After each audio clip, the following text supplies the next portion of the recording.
Wow, it's been so long since I've done a live. My mic was muted. That's funny. It's been forever since we've done a live in the house. So here's the deal. I have changed my opinion. I have changed my mind on who I believe is going to win this fight. What I do not like is nervous energy, and I don't like scared energy. And I feel like Fulton just is looking very scary right now. And what I mean by that is the fight hasn't even happened yet, and the excuses are already rolling in. And I can understand if there was a real concern, and I would be all about it. I do not believe in cheating.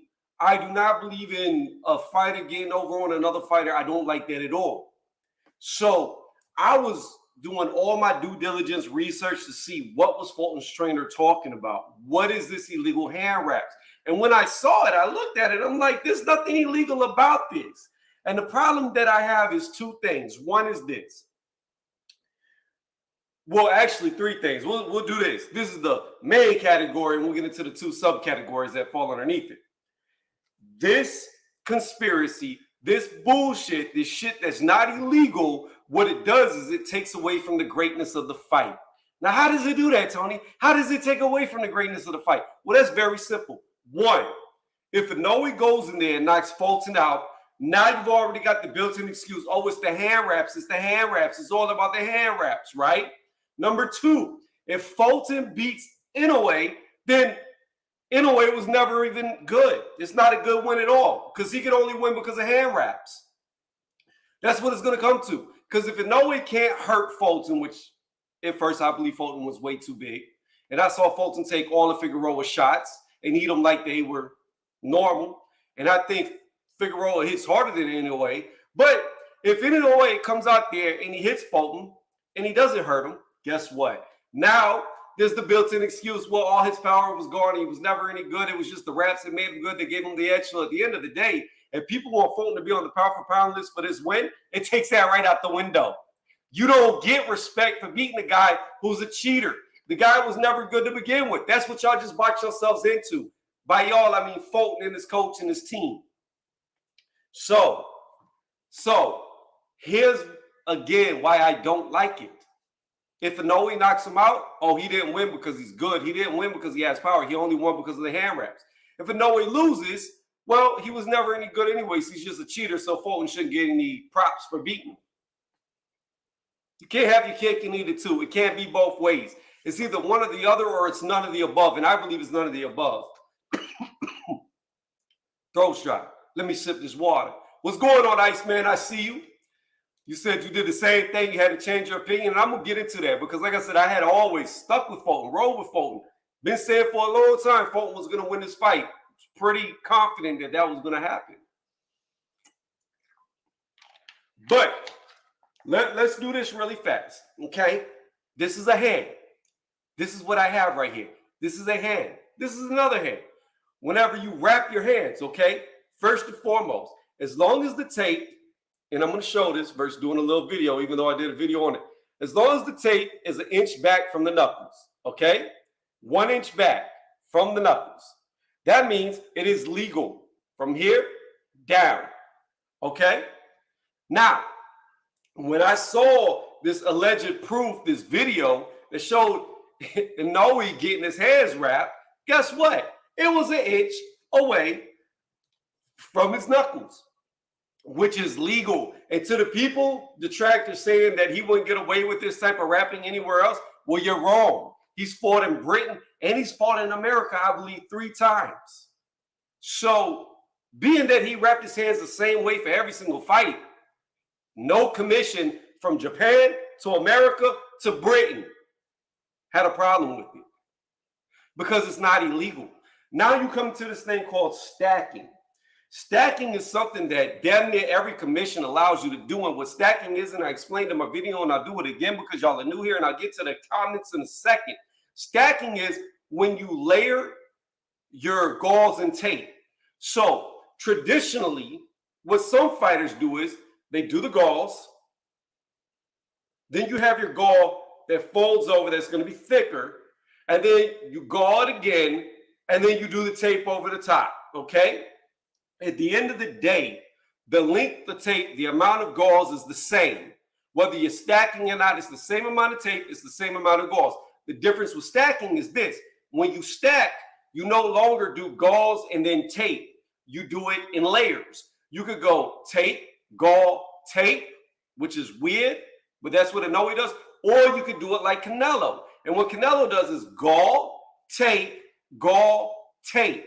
Now, what people who have never been around professional fighters, and like I said, this is just a rehash of my video, and we'll get into the topic of this. They've never been around it. Casting is illegal. What casting is when you take the tape over the knuckles. So now you're taping to here. So that hardens. So now you're getting an advantage because now it's no longer where you're not hitting with it. You're now hitting with it. So when that tape hardens as you sweat, it now forms almost like a plaster, almost like a cast. And that's where you're getting more impact with the knuckles. Now, does tape the skin, taken away from the knuckle portion, does tape the skin the legal way give an advantage? Me, myself, having wraps done both ways, I would say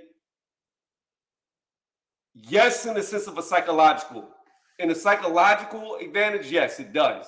I will say that because, in my opinion, if I'm punching with a boxing glove on, I'm going to hit you a lot harder than I am with my bare knuckles. And the reason for that is because I know how protected my wrist is.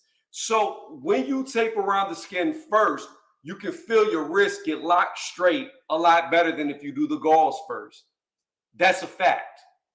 So I would say on a psychological stance, yes, it gives you an advantage, it gives you an edge. However, in the heat of the moment, that goes out the window because whenever fists are flying and you're in the heat of the battle and you're in the middle of the fight, it's not like hitting a heavy bag to where you're actually thinking about what you're doing. Now it becomes muscle memory. Now you're just flowing with it. You're looking, you're reading, you see it. But a part of your brain doesn't have to really interact because your body's just doing it. Think about it like Goku's Ultra Instinct. You know what I mean? You're just in the groove. You've done this a million times. You see it coming. Your body's just moving and you're thinking about other things. You're trying to set up moves. So while I do say it is a psychological advantage at first, that kind of goes out the window as the fight gets deeper. Let me hit these comments and then we'll get into the main topic. Let me see. J.O. said, Inoue has fought in Japan, the UK, California, and Vegas, all different rules on hand wraps. The results have been the same everywhere he goes. Let's not discredit one of the best fighters in the world. And that's what I said. He fought in America 3 times and fought in the UK and had no issues. I be who I be. What's going on, my dude? Regulator in the building, aka the moderator. Let me see. Timothy Bradley said his punches would be 10 times harder. Timothy Bradley said his punches would be 10 times harder. I highly doubt that. I doubt it. I've had my hands wrapped both ways. And again, I will say, psychologically, I feel like I can hit harder. But actually, when the heat of the battle is going on, I'm going to hit you hard. I'm not going to hold back. This isn't like I'm only going to throw 90% because I'm scared. Oh, no, there's not tape on my wrist. I feel secure with my goals. So I'm going to throw 100% at you if I see the opening. Now, not every punch is going to be super hard because you have to have touch. You throw some soft ones, boop, boop, boop, boop, bow, shock the system. You know what I mean? Guys who just throw haymakers, eventually their punches, if people can weather it, they stop hurting the other guy because they're used to it. That's why touch is better. But when you go for that lineup, that perfect shot, oh, you putting it all into it regardless of how it is. So I don't believe that shit about you can hit 10 times harder. I don't believe that at all. There is, to my knowledge, and I could be wrong, and y'all can correct me if I am, and anybody that wants to jump on the panel, let me repost it again, and I'll put it right here because y'all can correct me too. If you know of a time, I have never seen in all my life being around boxing, in different boxing gyms, or watching boxing, I have never seen a guy who had no power, then all of a sudden he gets his hand wrapped a certain way and he has power. Unless we're going to use somebody like Margarito who had plaster in his fucking galls. And that's completely different. But I've never seen a guy who had no power, got tape on his wrist, and now all of a sudden he can hit super hard. I've never seen that happen, not once in the history of boxing. What's going on, X? Hey, Tony, you said I was duck you, man. I'm here. Nah, you did. You ducked my comment. I'm here. What I was ducking you on, bro? Bro, what did you tell me? What did you tell me? I You don't wrote know on what my I told thing. you, bro. Who did you say I was capping for? I don't know what I told you, bro. Come on, man. You making Bro, up stuff, you bro. write so much stuff you forget. Nah, man, you making up stuff. Nah, I made a mistake. I thought that was you. That's why that wasn't you. That was somebody else. Why That's didn't you just say you made a mistake? I went on like 2 or 3 of your videos, like, bruh, what the fuck? Nah, that wasn't you. I made a mistake because somebody that was on Q Pen who had said that, and that day I was arguing with a lot of y'all on that day, so I got you mixed up. But Was yeah, I man. even on? Yeah, you came on late. This was like 4 weeks ago, something like that. I know I talked to you super, super late over there, but yeah, nah, like I straight up picked the winner to win. Like there was no capping at all. But anyways, let me ask you this: now that you're here, how do you feel about these raps? Man, that's something. I just feel like it's weird, bro. They bring that up because we never heard nothing like that until this fight. Like his trainer saying all these weird things, saying something about the gloves now. Like I didn't hear nothing about that, bro. From what I'm told, bro, in the amateur, this how the amateurs work. You're not supposed to have nothing covering your knuckles. That's it. You can wrap as much around the hand as you want. Nothing should be covering them knuckles, though. You know, it should be not a lot of tape around the knuckles. That's Yeah, my understanding. yeah, you can have. Well, even in the pros and the amateurs too. Whenever I fought amateur, and even in the pros, like you cannot have tape over the knuckle. What you can do is, what you will see is, tape in between to separate. Yeah. But you cannot put it over the knuckles. And in fact, it doesn't have to be over. If it's like within an inch of the knuckles, above or below, it's illegal. Period. Yeah. But his wraps were all the way back here. So how is that illegal? Like, it's all the way in the back of his palm. Like, what? So I don't know. That's why I changed my pick. I everything in me tells me that Fulton's too big. He fought, I believe it was like 4 undefeated fighters in a row. Beat them all. He took everything Figueroa had to give him, kept coming forward, kept training in the pocket. He's bigger. And everything in me tells me that he could beat Inoue. I don't think Inoue is going to knock him out. I think he's going to be able to absorb the damage and use his length, his reach, his speed. But with all these excuses, I feel like he's scared. Like deep down, they're scared of what they're about to get into. And they doing these built-in excuses in case he does get knocked out. And my thing is this, and I know you boxed. If you're scared of the person, boxing's very mental. Like once you lose mentally, it's already over. Yeah, man. I don't like what I don't know, man. I just feel like the dishes, like this man showed these people nothing but respect, and they giving nothing but disrespect back to this man. All the accusations and man, I think it's really stereotypical with me, bro. Man, everybody talking about PEDs and all this shit. Man, this shit crazy, bro. I don't like that. And my thing is this: I don't even understand the PEDs. Like I heard that late last night, and now he's dodging drug tests. I've never heard that before. I've never seen him pop or anything. Like I don't get all these excuses. I don't get it. Like the fight hasn't even happened yet, and it's already like, oh, it's like people are already talking like he already lost and giving the reasons why he lost already. It's crazy. I don't know, man. I never heard none of this with the raps, and then I never heard none of this until this fight, bro. I never heard none of this, bro. Nobody was saying nothing about this until now. He knew what he was getting into signing a contract, bro. You're not the A side. You accept you the B side. A side shenanigans gonna go on, but not no things that y'all trying to make it out to be. Oh, he's cheating, and he's trying to manipulate the gloves and the raps. It's not none of that. And you know what's so crazy, X? Like one of the channels that was pushing this, and I have no issues with this dude. We're cool. We disagree on this, and that's fine. We could disagree all day. But I was over on Drew Titan's channel, right? And like they was talking about how nobody allows this, like blah blah blah blah blah.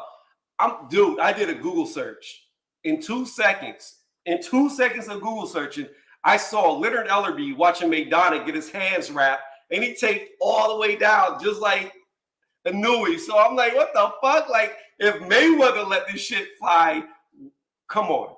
There's nothing wrong with it. Like, this is like, it's all bullshit.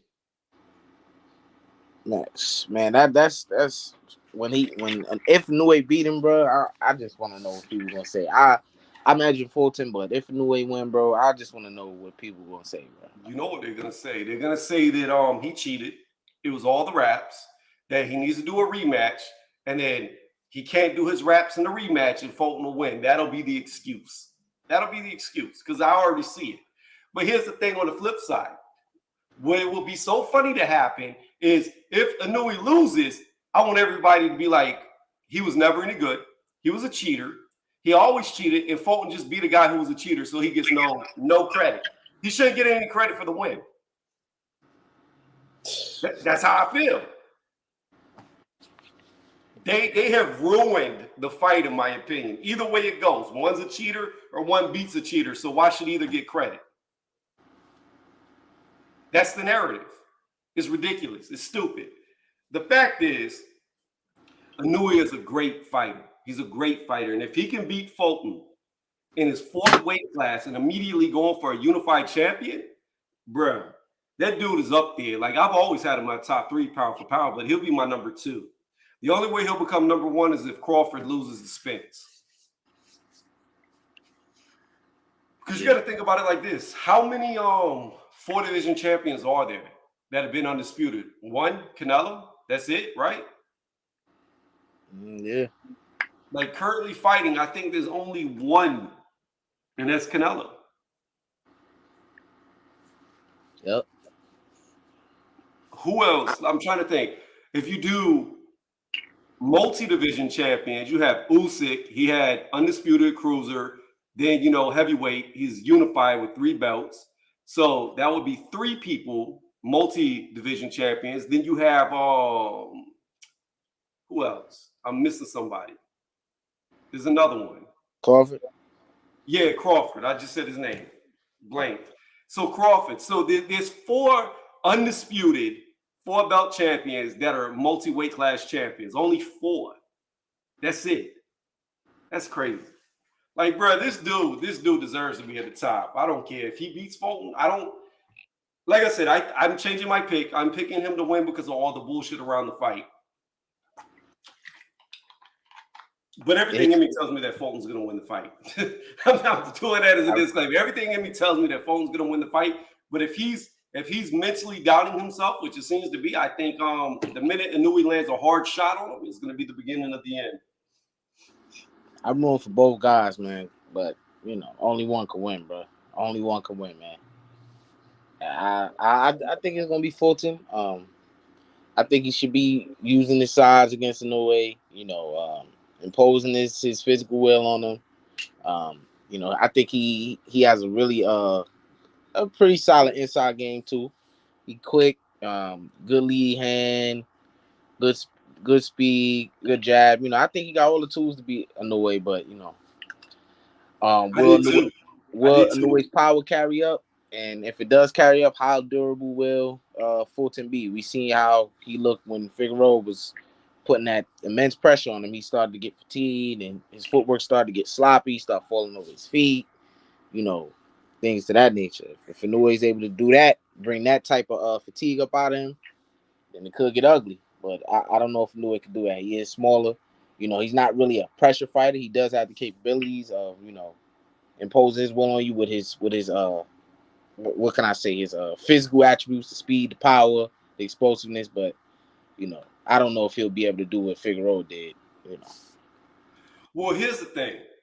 Figueroa had a big advantage that Inoue doesn't. He's much bigger. I believe he's like 5'8", and he's already moved up to featherweight, so he's a bigger dude. Whereas Fulton had to come in on him. Against Inoue, Fulton can stay outside because he's taller and got longer arms. So he's got the height and the length advantage and the weight advantage. And my whole thing was this. If Figueroa, while he did get sloppy, while he did look to get fatigued, if Figueroa could not break Fulton down. Even though people argue about who won that fight, it was very close. Still, Figueroa hit him with everything, and he couldn't stop him. Do I believe Inoue hits harder than Figueroa? I don't think he does, because there's just so much of a size difference that while the little man can hit hard, the bigger man that hits hard is always going to hit hard, just normally, especially a guy who's coming up 4 weight classes. So I just, like I said, I'm with you. Everything in me tells me that Fulton should win, but at the end of the day, if you doubt yourself, you second guess. If you second guess, you hesitate. If you hesitate, shots that normally get let off don't get let off, or shots that normally come in an instant, there's a delay. That delay could be the difference in the fight and could cause him to get tagged a lot more than he should. So I'm going with Fulton's already mentally defeated. The excuses are coming out, and he's just not going to be able to perform the way that he normally does because of it. That's why I think Inoue is going to get him. And then once Inoue starts landing them body shots like he likes to do, especially that hook to the body, hook to the head, I'm telling you, I think he's mentally broken already, and he ain't even got in the ring. And I really don't think much of a Fulton skill set. I don't think he's like what people like exaggerate out to be. I think he's good, but like I think it's just me personally. I don't like his style. Like I don't see what everybody say. Oh, he's better than Dev. I don't see that. That's just me. Better than who? Better than Devin Haney. That's what a lot of people say. Oh no, it's not even not yet. Like he's not as proven. Like regardless, like so they both have a controversial win. You figure Devin's controversial win was the Lomachenko, who was a pound for pound for several years running, right? Fulton's controversial win is to Brandon Figueroa, who's nowhere near on that level. So outside of that, when you look at the quality of opposition, Devin by far has beat the better opposition by far. So they're not even close. And then one's undisputed, one's only unified, one's about to move up because I know over ESPN, they were saying the whole night that he's about to vacate. That's the word. He's going to vacate, move up, fight Regis, I believe is what they were saying all night long. So, you know, I can't see Fulton being on the level of Devin Haney. He's just not. Yeah, I guess people think he's more versatile. He can fight on the inside and all. I just think a lot of his work is sloppy, bro. That's just me.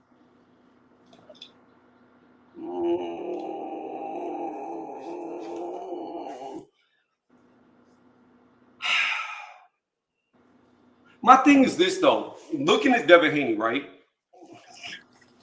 Yes, he has flaws in the pocket, but who's really dominating him in the pocket? Nobody. Not even Lomachenko dominated him in the pocket. So I can't say that Fulton's better in the pocket. I really can't. Because the quality of opposition is so much higher for Devin Haney that you can't really compare them. I mean, we're talking about elite fighters versus good fighters that Fulton's fought. I don't think they're comparable. I think Devin's way better. I think a better measuring stick would be like Shakur Stevenson, being that Shakur has beat the number 1 guy of the division in Oscar Valdez. So I think they would be more who's better versus Fulton. I don't think Fulton's on either one of their levels, not yet. I think. What do you think? Like, how much credit do you give him for winning this fight, though? Like, what would you like rank him if you won this fight? Like, so here's my thing, and this is what I don't like.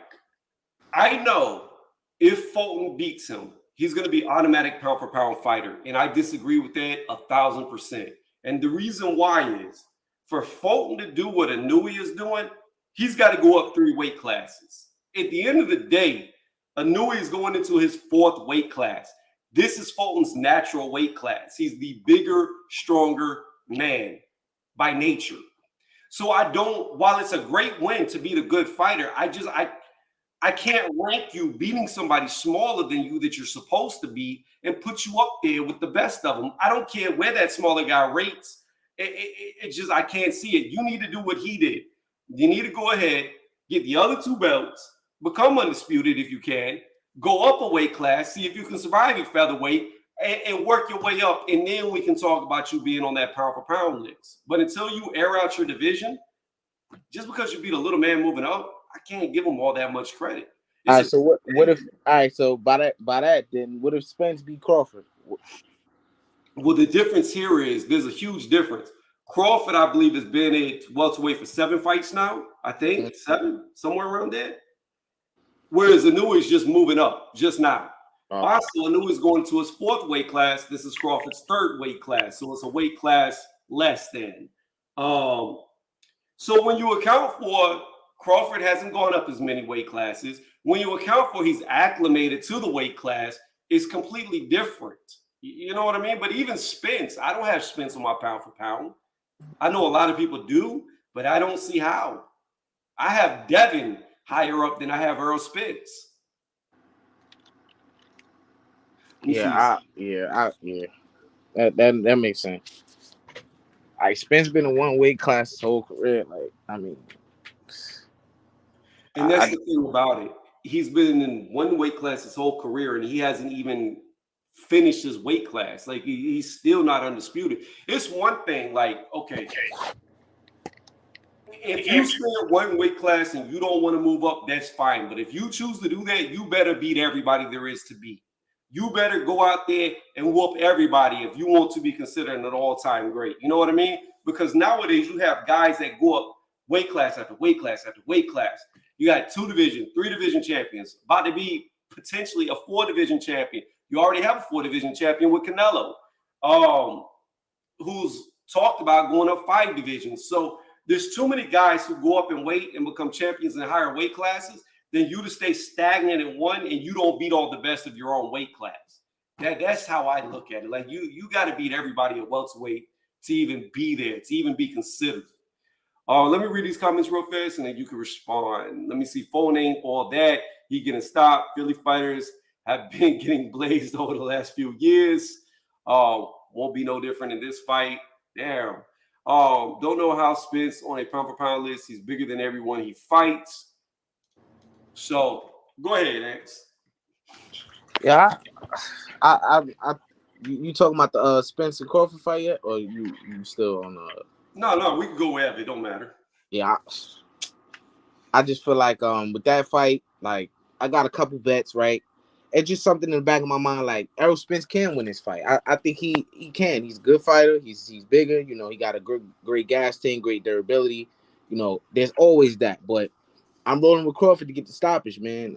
For what I've seen, people ignore. All right, I think he looked like shit in his last fight against Ugas. But with that being the case, he still is great enough of a fighter that even not at his best, he was able to beat the hell out of a really good fight in Ugas the way that he did, right?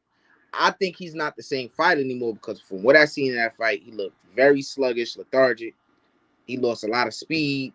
A lot of the mistakes that he's been making for a long time now and hasn't corrected, they got even more glaring and worse in that fight. I don't know if it's because of the layoff or whatever, but the lunging in, you know what I'm saying, the overextending on his jab, all of that, you know, and things that it just is the way he is. Like the predictability in his punch variety, same jab, same speed, coming at the same speed, spamming square triangle, meaning jab right.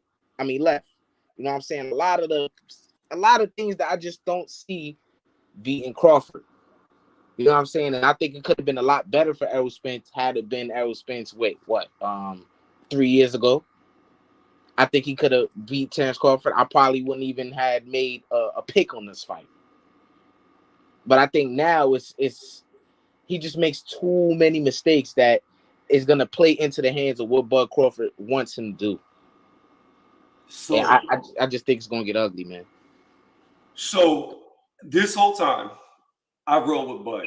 Okay, I roll with Bud the whole time, but I think, and I'm saying this because even though you say that Spence doesn't look the same, and then you said maybe against the Ugas and that performance could have been a layoff, we got to keep in mind he's coming off a long layoff for this fight as well. It's probably going to be a year and a half, somewhere around there by the time he gets in the ring. Yep. So this is a very long layoff that Spence is coming off of. But Spence does one thing, and you could correct me, X, if I'm wrong. Spence does one thing that I've never seen anybody do to Terrence, and that's brutally attack the body. I can't think of a fighter that Bud has fought that has gone to his body relentlessly. And I know that's what Spence is going to do. He's going to attack the body nonstop. I also know that Bud has slowed down because the movement that he used to have, it hasn't been looking the same. It didn't look the same in the Avenesian fight, even though he got the stoppage. He's been getting hit a lot more than he used to. He got hit a lot against Porter, but Porter hit Spence as well a lot, so we can call that a wash. But I'm just talking about for the performance that I've seen Bud at, I see his feet slowing down. He switches less than he used to. And I've never seen his body attacked. And the thing about it is I don't know how he's going to handle a million punches coming at him and that body being worked nonstop. And then the main thing that really makes me very apprehensive about Bud is when he's hurt, he's coming for blood. And that could be a death sentence against a guy like Errol Spence, because Bud will get reckless to get a lick back. He'll get reckless to show that I'm the dog in the ring. You hurt me, I'm going to hurt you worse. That could be the beginning of the end, his mentality, because, you know, he'll quit fighting smart and just go in for a war, a dog fight. And Spence was way bigger than him. Like, seeing them side by side, face to face, like, I don't know, man. It's going to be a hard mountain to climb, in my opinion. And while I love Crawford, I think he's great. It's just like when Canelo went against Bivol.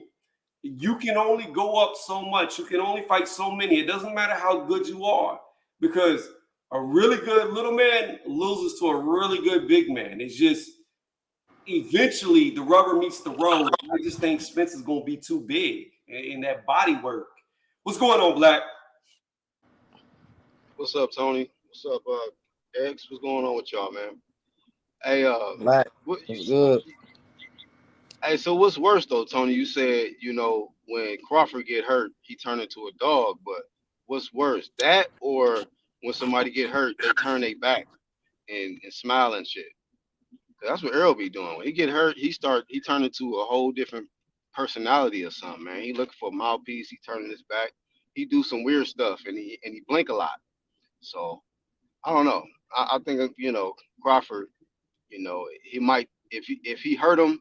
If Smith is able to hurt Crawford, then I mean, yeah, he gonna turn up and be a dog. But I don't think he gonna be dumb in there with Spence. Spence is the bigger guy and all of that, and he does throw a lot of volume punches. But I don't know. I've seen Errol do some funny stuff when he hurt as well. So I just wanted to point that out.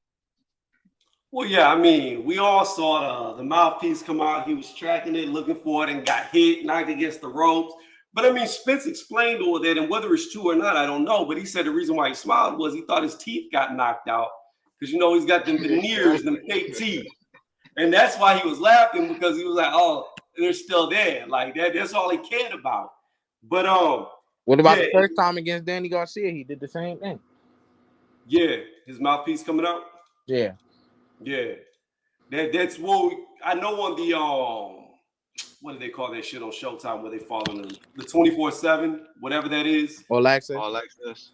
Yeah, all access. There you go. They had them getting custom made mouthpiece so it wouldn't come out. So hopefully it'll work, because you don't want to turn your head to Crawford. Like he will jump on you and he won't get off like you guys did. Man down would turn into teeth down. Yeah, man. He might lose them teeth in the ring. So hope for his sake he stay in there, man. But so you going with Errol Spence, Tony? I'm going with Spence, man. I know all these years I've been riding with Bud, but despite what X said in that Ugas fight, I just looking at that body work he did to Ugas and how he broke Ugas down from the bottom up. I just stylistically, I've never seen somebody fight Crawford like that. I can't Ugas is just, bro. Ugas is not. It's like, how can I say it's like Ugas. His IQ is not like on the level to where we would have expected him to do otherwise in that fight. Like I didn't expect him to stand right there, but I didn't expect him to outsmart Errol Spence or do something that'll show us he leveled up on Errol Spence. He didn't do anything in that fight like that. I seen in that fight what Ugas did is take advantage of the opportunities that Errol Spence gave him.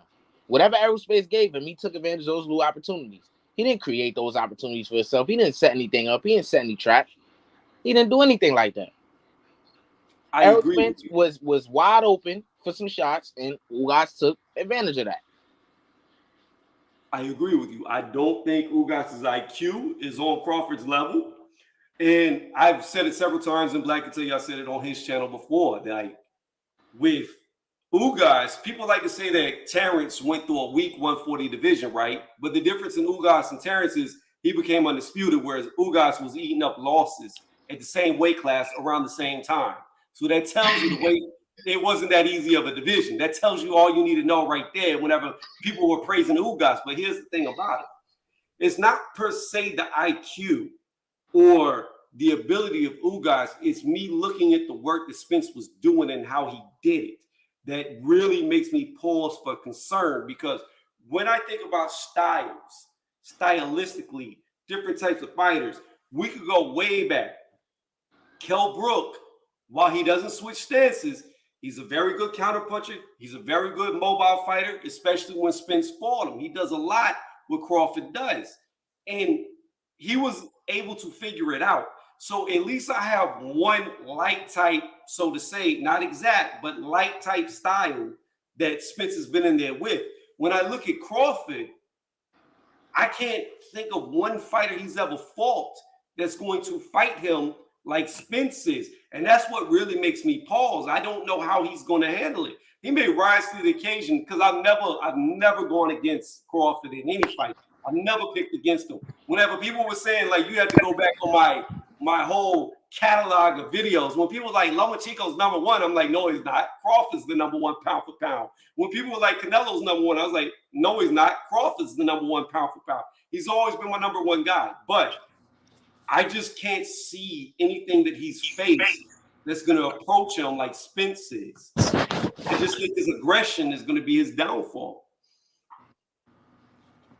I mean, every time you see Errol Spence face a fleet-footed guy with even a decent IQ, like a Sean Porter or a Kell Brook, the man struggled, bro.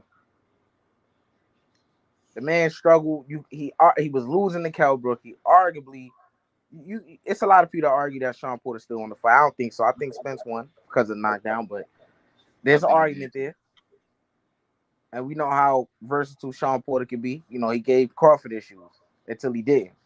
Until Crawford leveled up, you know, and separated himself. And the thing about it is I agree with you. Kell Brook was winning that fight until about the 6th, 7th round. And then whether it be he was weight drained coming back down from 160, or he wasn't fully healed, or Spence just applied too much pressure and he ran out of steam. Whatever happened, around the 7th, 8th round, Kell Brook started to break down. And as he broke down, Spence just was like, it was like a stack of dominoes or a tidal wave. The pressure was just getting greater and greater and greater till he couldn't take it anymore and his body broke. When you look at Porter, now for me, I had Spence winning. I thought it was 6 rounds to 6 rounds, but what separated them was the knockdown. I gave them both 6 rounds. However, because Porter hit the canvas, Spence won by a point on my scorecard. It was like 114 to 113 is how I had it. So that's why I gave it to Spence. I thought it was very competitive, very close. But whether it's a lie, whether it's coping, whether it's an excuse, the issue that I have is, and I was against this the whole time, I'm like, yo, I said it beforehand and I predicted it, that Porter would get knocked out by Terrence Crawford, not because he hits harder than Spence, but because of the combinations that he throws, and it's relentless when he hurts you. I knew he was going to stop him. However, Porter comes out and says, I didn't train. I didn't train like I trained for Spence. I didn't do what I needed to do. I was 1 foot out the door. He's done several interviews. Now, whether he's lying or telling the truth, I don't know, but that throws up a question mark into the air. Was he as good when he fought Spence as he was when he fought Crawford. Was he as dedicated? I don't know. His dad said he wouldn't do the runs. He wouldn't do certain things that he normally does. So there's questions around None it. of that shit. That sound like some crazy dumb shit that they were saying. Because why? Like, I guess they was going in I'm there like, saying yeah. Porter said that. Porter No. out of his Listen, mouth. I didn't say that. I'm saying you, Sean Porter, right? You know you about to fight a man who, like, bro, when he gets you, this man can hurt you, bro. And you don't want to run. You don't want to prepare to your fullest ability against a guy like that. Don't even sound like no Sean Porter shit, bro. Hell nah. I hear you. I agree with you, but I can only go by what the man said out of his own mouth. You know what I mean? Like, I don't know. Like, when we look at the like type opponents, Crawford has done better against both Kell Brook and Sean Porter. He's done better. He stopped Kell Brook quicker, and he stopped Porter, whereas Spence couldn't. He's done better. However, it's the cleanup game. You know, like, I'll give an example. A lot of people thought Manny could beat Floyd because Manny, outside of Marquez, was beating everybody Floyd beat way better. He was knocking him out. He was stopping him. He was looked way more impressive. That's why people thought Manny had a chance. But when Manny got in there, all that shit went out the window because Floyd beat him like it was a sparring session. It was easy. So I don't know, man. It's hard to go off of that. We lost. Hey, Hopefully Tony. he'll be back. I want to point something out, man, because you mentioned that like Crawford's gonna be in there and with a style that he hasn't seen before. So I'm assuming that like the relentless pressure is supposed to break him down late, like how he did to Ugas. And I think that's what a lot of people think is gonna happen to Crawford. And I mean it's a good argument. But I want to also point this to the counter that like do you think Errol Spence has been in there with a puncher like Bud Crawford? I know he's been in there with some guys at welterweight, but a guy who has enough power to change the trajectory of the fight or to hurt him with one punch. And then if that happens, you got to factor in, is he going to be as busy? Are we going to see all of this volume? Because if you get countered with something nasty, you might not be throwing 60, 70 punches like you might normally do. It might go down to 20, 30, maybe even lower than that when you got this guy that's hitting you with something nasty every time you're trying to come and throw all of these punches. So I know you saying that he gonna go to the body, he gonna do all of this, but Crawford know this. I mean, we know this, but Crawford knows this. So I'm sure that in their game plan, they are preparing something for that. So I just wanted to point that out. Well, the only one I could point to, and like I said earlier, was Kell Brook. Whenever Kell Brook, before Kell Brook lost to Triple G, he was damn near stopped everybody he fought. And then he got in there with Spence.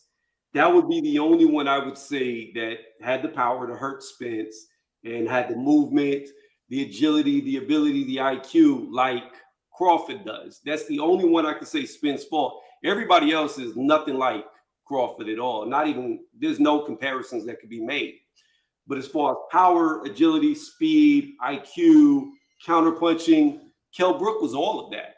It's just the question of, was he the same fighter when he fought Spence after losing to Triple G? I don't know. So there's an asterisk there whether he was the same guy, but he definitely had a lot of similarities. What's going on, Brian? Yo, what up, Tony? Everyone else in the panel and in the chat, guys. How you all doing? Yeah, for me, this fight comes down to one word: adjustments. That's how I describe, right, this fight in particular, right, and this is how I see this fight going. Is we know what style Errol's going to come out well, right? He's going to try to put pressure, utilize his jab. He's got a good step back counter punch. Errol does as well, right? Crawford is going to switch hit, move, right? Upper body, lower body feint, right? Try to set traps, right? Try to hit him with shots he doesn't see coming, right? We know how Crawford sets up. He's a slow starter, right? So after 4 or 5 rounds, and I've said this on numerous panels, Crawford has to hurt Crawford has to hurt Earl within the first 4 or 5 rounds for me to gain his respect, right? to gain Earl's respect. If he doesn't, Earl could walk through him all night. Because Earl's like Benavides, right? He's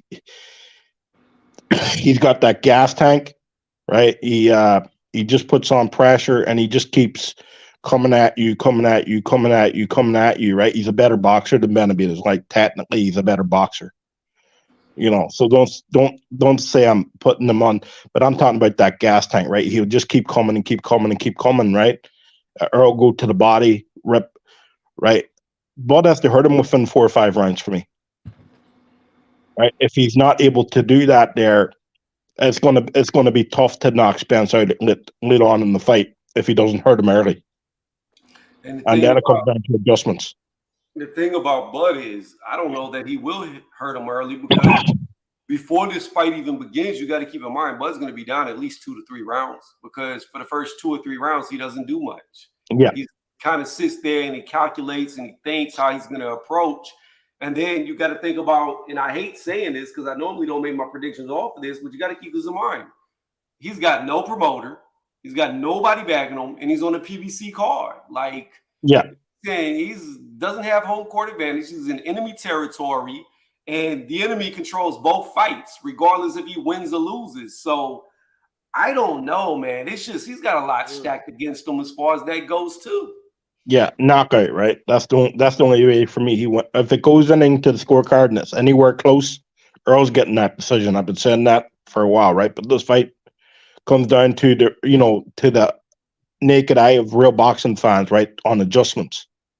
And if you ask me who I think can adjust better in the later part of a fight, I think it's Bud, right? But Earl's got that engine on him that he can just go and go and go and put pressure and just put pressure and put that pressure, right? So this is a very intriguing fight, right? I'm picking. I think Bud will stop him lit, but it wouldn't surprise me if it did go to the scorecards and Earl Spence won. You know what I mean? Like, this is a very hard fight to predict. It's a good fight, but I think Bud knows he has to go for a stoppage in this fight. If I'm Bud, that'd be my intention, right? I know I'm at a disadvantage. I have to go in and I have to stop you. I have to beat the shit out of you, right? And it might not be on one punch at the end, right? It might be on accumulation, right? Where the referee has to step in. You're on mute, Tony. I am on mute. That's why. I was wondering when I was trying to talk. He just got going. I was saying, I think that's Bud's intention for everybody he fights is to stop them. I don't think that's a question. Yeah. We already know he's going to come in with mean intentions. Like, he don't want it to go the distance. He want to drop you, stop you, and he want to hurt you. Like, Bud's mean. He likes it. Like, yeah, that's Bud's MO. Like, he's going, if he can hurt you, he's going to hurt you. As Yep. far as this goes, let me hit this comment real fast. Voxy said, the hand wrap stuff is all mind games. It's the art of war. I don't like that you said it's the art of war, because the last guy that said that got his ass whooped after saying it. I had to sprinkle some money on Fulton by decision. It's plus 400. I mean, I'm not saying that's a bad bet, because I've always had Fulton, but I don't think it's a mind game. I think it's a built-in excuse at this point in time. Black Brian, y'all want to talk on the Inoue Fulton fight real fast? Great fight. I'm going live for it. Myself and my channel. Right. Technically, another great fight. You got the bigger guy. It's like Spence and Crawford, right? You got the bigger guy. You got the stronger guy, right? You got and Inoue likes to get in. He likes to set up shots. He likes to get into distance before he throws. He doesn't waste a lot of punches. He's a very skilled fighter. Physically, right, when he throws shots, he hits harder than Inoue Fulton. He hits harder than Fulton, right? I think physically on the inside, if I'm Fulton, I'm making it a rough fight. Anytime it gets on the inside, I'm making it a rough fight. I'm grabbing him, I'm holding him, I'm doing a Tyson Fury, I'm putting my weight on him type thing, right? Because you're going in there, you're the bigger guy, right? You bully him, you bully Inoue a little bit, right? You put that physical pressure on him, right? Fulton's good at boxing on the back foot, He's got a good double jab on the back foot. He's also got a good check hook step to the side move he likes to do, and he likes to follow up with a backhand. So, right, I if I'm a Inoue, right, I'm going in upper and lower body feints, right. Try to make Fulton make the first move, and as Fulton's moving, right, just be quicker to the punch. Because I think Inoue will be quicker than Fulton. I think he's a quicker. I think he's got quicker hand speed. I think he also got quicker foot speed, right? Not quicker, right? But I think he's got better timing with his movement. He's better at getting into position. He's quicker to getting into position and throwing punches, right? Got better timing. I think Fulton has got quicker feet. I think Inoue's got quicker hands. If you know what I mean, right? So it's very interesting, right? Yet again, Fulton's going to have to go in there, and unlike Bud Crawford, I don't think he has to worry about the judges because Japanese judges have been known to be very fair to foreign fighters if they want to fight. Right? There's an honor thing over there, right? So, right, if Fulton wins, like if a lot of people think Fulton wins and all that. There, if it's a close fight, it will, there's a code of honor in Japan. It will go to Fulton if if they honestly think he's the winner. You know what I mean? They're not, there is a code of honor over there. So I don't think Fulton does have to worry about a knockout in this fight. And he has knocked out, I can't remember the last time he knocked out anyone. Anyway, so, if he puts on a boxing clinic, he's capable of doing it, right? But I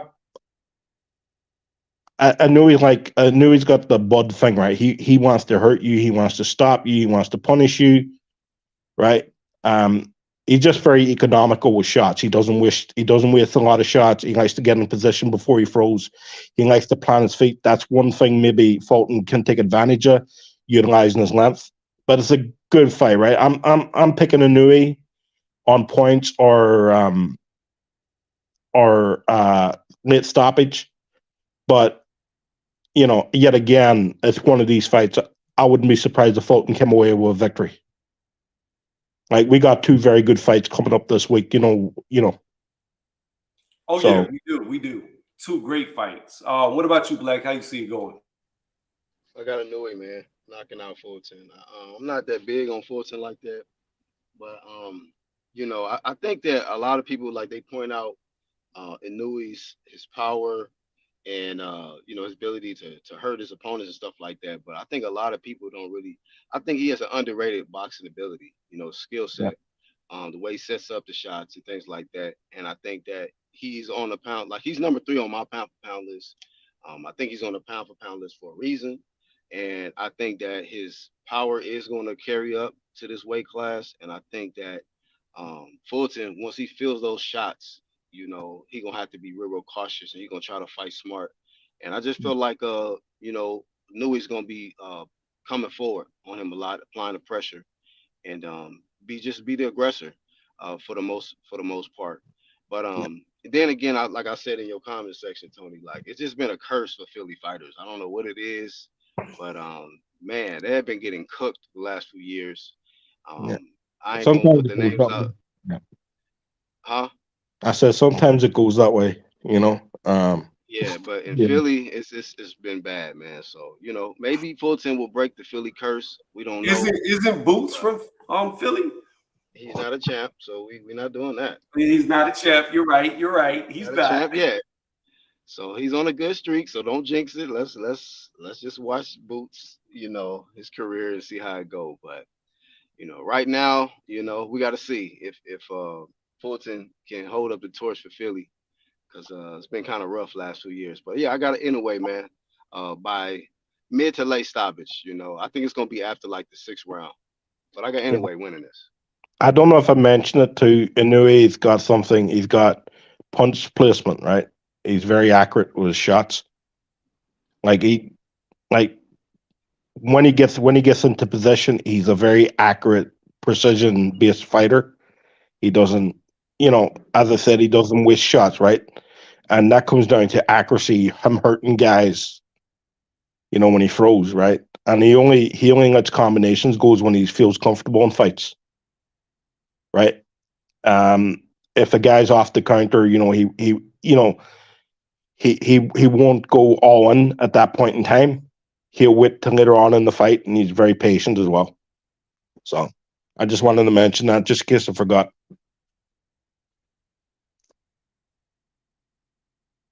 So.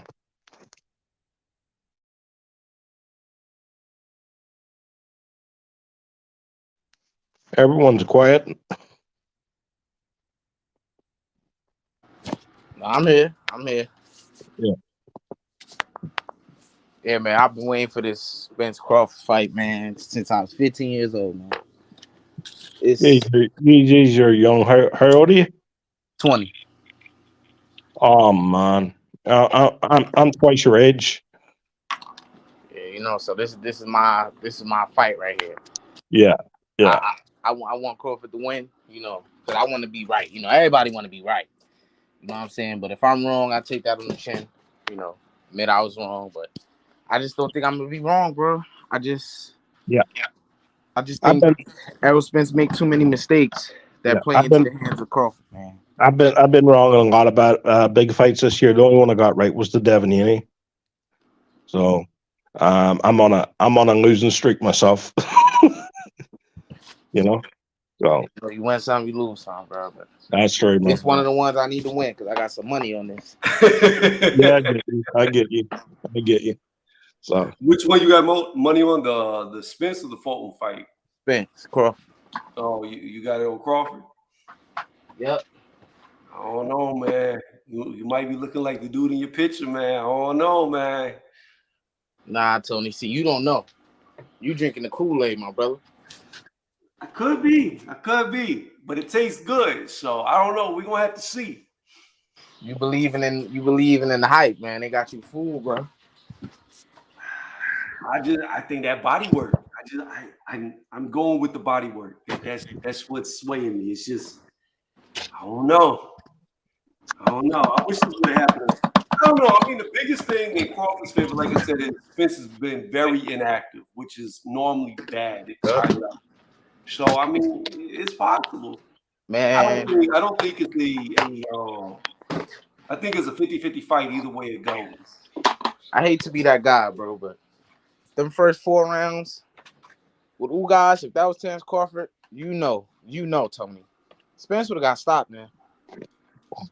I don't know because Crawford starts so slow that it wouldn't look like no, that. No. Here's the narrative that people just because he starts slow, right? That's what I think. I say that. Okay, I'll give you that because the history's shown that. But Crawford starting slow it has nothing to do with Errol Spence leaving himself vulnerable to get countered by this man. This man sees that you're open. He's going to take advantage no matter if he's starting slow or not. This is boxing at the end of the day. If he sees that you're open enough for him to hit you in the right spot, he's going to hit you. Not, oh yeah, I'm going to wait for him to do that again later in the fight. No. That opportunity presents itself no matter if it's the first or the last round. He's going to capitalize. No, I mean, I agree he's going to be watching. He's going to exploit all opportunities. Like, I don't disagree with that. I'm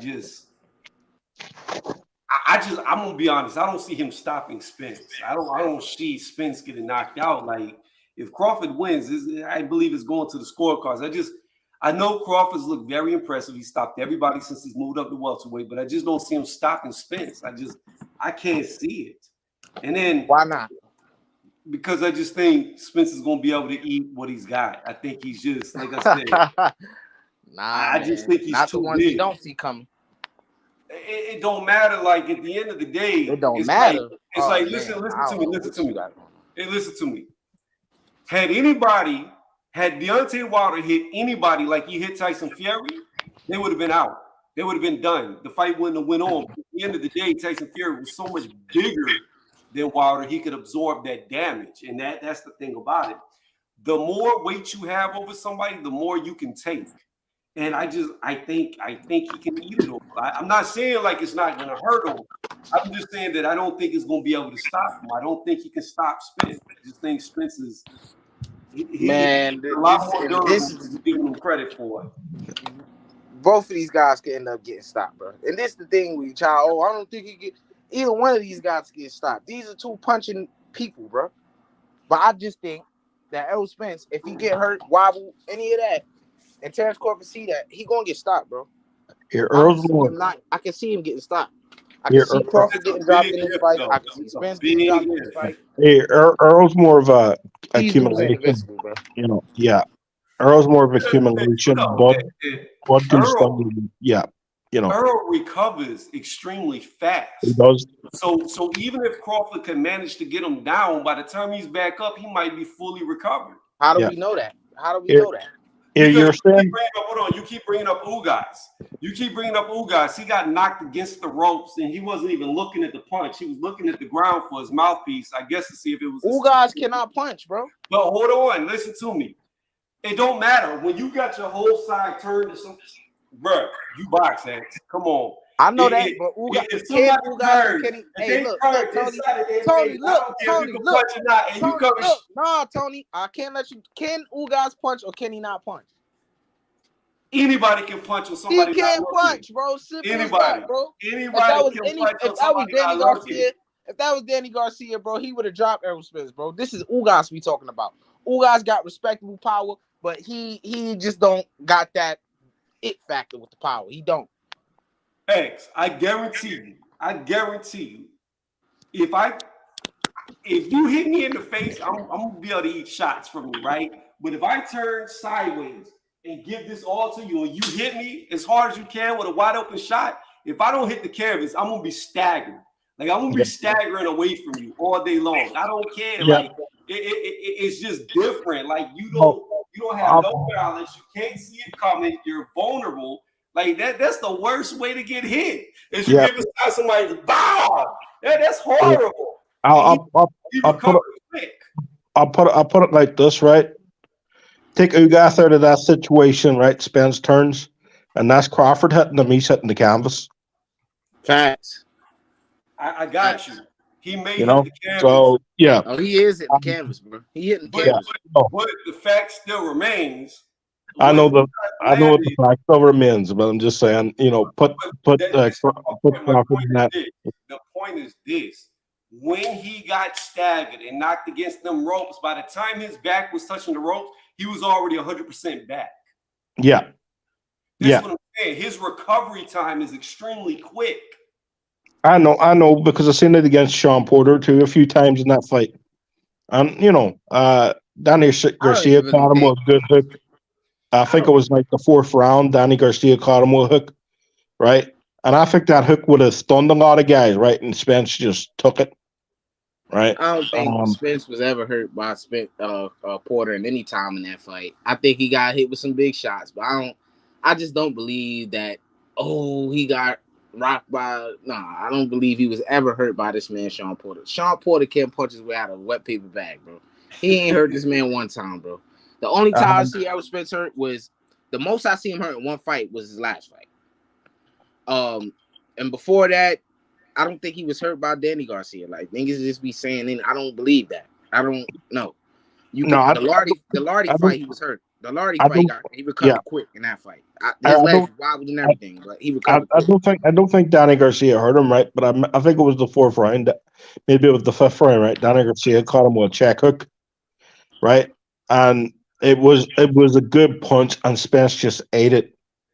He just walked through like a I think he lands out against 90% of the welterweights at that point in time.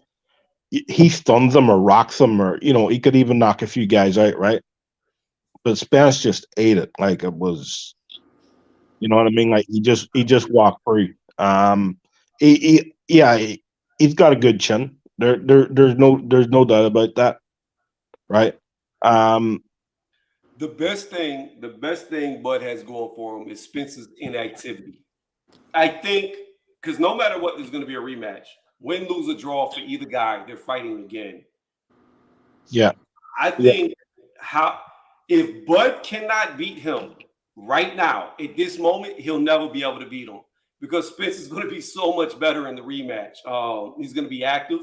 It's probably going to be 6 months after the first fight, and he's going to be more prepared. So this is Bud's best opportunity to win. If he can't beat him this first time after a year and a half layoff, don't ever put money on Bud beating him in the rematch. Don't do it. It'd be the worst money you ever spent. I respect Bud. I like Bud. He's my number one pound for pound. He's been my number one pound for pound for I don't know how long. But I just think that body work's going to be the difference. I think it's going to slow him down. I don't think he's going to be able to knock out. Hey Tony. All right. Tony, put your number in the private chat. I gotta send you this video that I watched. That maybe open your eyes. It's a little quick video. It's a real good video too. It did really well. Yeah. I forget the guy who uploaded it, but You can't link it. I gotta send it to you. You can't link it in the private chat. Oh, hold up. You got YouTube? Is it on a YouTube video? Because you'll be able to link it in the private chat. I can watch it too.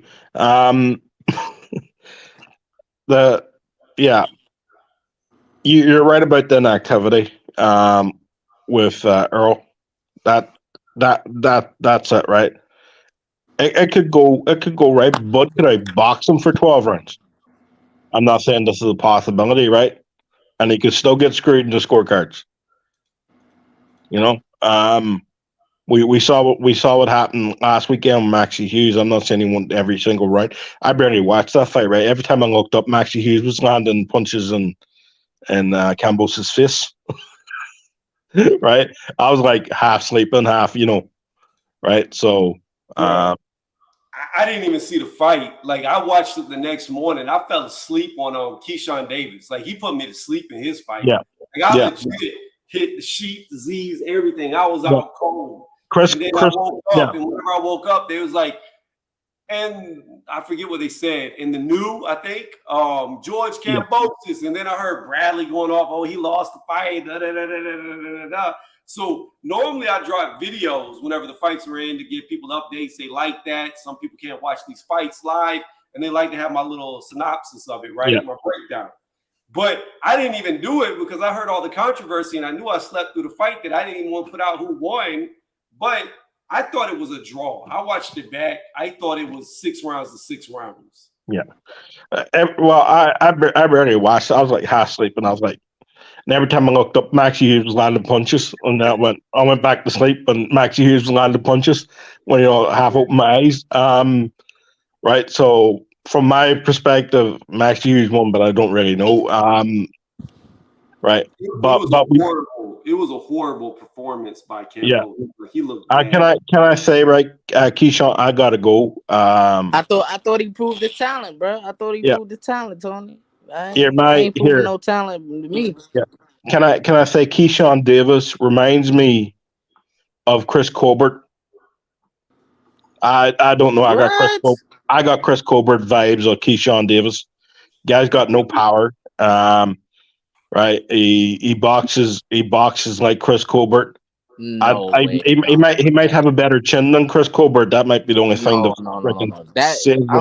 Hold up, Brian. That performance had me Chris Colbert. I don't know why. I just thought I was watching it on an MMA bet surgeon. So on backstage with him. You know MMA, don't you? Tony. Right? But I was with him, Mark, and Jay Blues, right? And we were watching, and I'm like, bro, John Davis just reminds me, this particular fight reminded me of an early fight of Chris Colbert, right? That's just what I saw. I think he is a better boxer, but on this fight, just reminded me at Chris Colbert vibes for whatever reason. He was throwing arm punches. I don't think Keyshawn's going to survive at the weight class. Like, who's he going to beat? What? Listen, X, right now, I don't care if it's his second fight. I don't care if it's his second fight. Andy Cruz will beat the shit out of Keyshawn. That's why I got to. Yeah, that's it. Now, who else is he going to fight? Is he going to fight Shakur Stevenson and win? Bro, Andy Cruz get destroyed, bro. Andy Cruz get destroyed. That's one. First off, this man got 9 fights, bro. Yes. I think he's on the right trajectory. You know what I'm saying? of his career right now. I don't think people should be rushing him. I mean, he rushing himself, so let's put that out there. He doing it, so if he think he ready, put his ass in there. There's nothing that he's been showing me that he not ready. What the only thing I hear y'all talking about is power, bro. Y'all ain't saying nothing else. The skill set's there, the IQ is there. What is not there? The power. Who don't have power in the division? Devin Haney, and we see how great he is. Well, Devin Haney ain't even at the division no more. He's going up. They are. Well, I'm not. I know that, but I'm talking about what he did in the division. I'm not. I got you, but I'm not looking at like what he did in the division. I'm looking at who he has to beat in the division to be something. And he's not going to beat Shakur. Shakur will knock that boy out. They're not even fighting, and he's not knocking him out. That's cap. They're not going to fight. He would definitely knock him out. They're not. No, he would not. Shakur's not knocking him out. They're not even going to fight. There's no way. Even if you want to go to his rival from the Olympics, like Andy Cruz would box circles around him like he did every single time they fought. Like I mean, that's your opinion, bro. I don't agree with that. I don't agree with that. I don't think Andy Cruz, he's not a bad fighter. He looked absolutely amazing in his first fight, but to my better judgment. But I don't think he's gonna beat Keyshawn Davis. I think Keyshawn has a better IQ against Burgess. He looked better against Burgess than Keyshawn did. Well, Terrence Crawford looked better against Sean Porter than Errol Spence did. That means nothing, bro. He did. You know, when they fight, we gonna see. You know what I'm saying? But I want them to fight next. Like Andy only got one fight, so there should be no issues. Yeah, well, on here every freaking time I hear Keyshawn talk, right, on social media, like I don't follow these guys, but people send me clips here and there, right? Every time I hear Keyshawn talk, right, he wants Andy Cruz, he wants Cruz, he wants Cruz, he wants Cruz, he wants Cruz. He can't get Cruz's name out of his mouth. Yeah. That should be a fight that should be made right now, right? I want to see it. Well, if Eddie Hearn believes in this man, talking about this man could beat Tank, then he'll put him in there with Keyshawn. There should be no absolute reason why he don't. Next. Look, Andy ain't got no time. Look, the reason why he's already fighting 10-round fights is because Eddie knows what I know. That motherfucker ain't in his 20s. That man at least 33 years old. Like, they know he ain't got a lot of time. Andy Cruz is way older than what they saying. I can look at his face and tell that he's in his 30s. Like, just like most of the Cuban fighters. And the way that he fights is not conducive to getting older. Just like Lomachenko. It was not conducive to him as he got older. Andy's only got 3 to 4 years before he's going to start falling right off the fucking hill. So they need to get it done now. I want to see it next. Let him go. Like who he calls himself. If Kiki thinks he can do it, then let Kiki do it. Well, I'm telling you, man, I don't know what y'all looking at, man. I don't. Yeah. So Keyshawn, I'm saying, hold up, bro. You keep interrupting me. So y'all don't think that Keyshawn gonna beat nobody division, but Andy Cruz gonna beat everybody in the division, right? No, that's not what it said, right? I didn't say that, right? Right. I just said on this fight, it gave me an early version of Chris Colbert on this particular fight. Well, Tony said that. So Tony, what you saying? What do you like? How does that even make sense? You think Keyshawn not gonna beat nobody of significance in the division, but the other guy, what's his name? Andy Cruz will. Brian Hawkins. So Andy Cruz will. Tony reviews. He's gonna beat somebody in the division. What you saying? But not. Based off of what I saw, and looking at the comparison between the two, and knowing what he's done in the amateurs, I would say as long as 3 to 4 years don't go by. This shit is nasty. I'm telling you right now, it's quick, as accurate, as agile, and as good as his defense is. I would not be mad to see. I think Cruz is ready for Shakur in his next fight, and I'm not even trying to cap. Oh my goodness, yeah, you cap, bro. That shit is crazy. I wouldn't go that far. I'm telling you right now, X.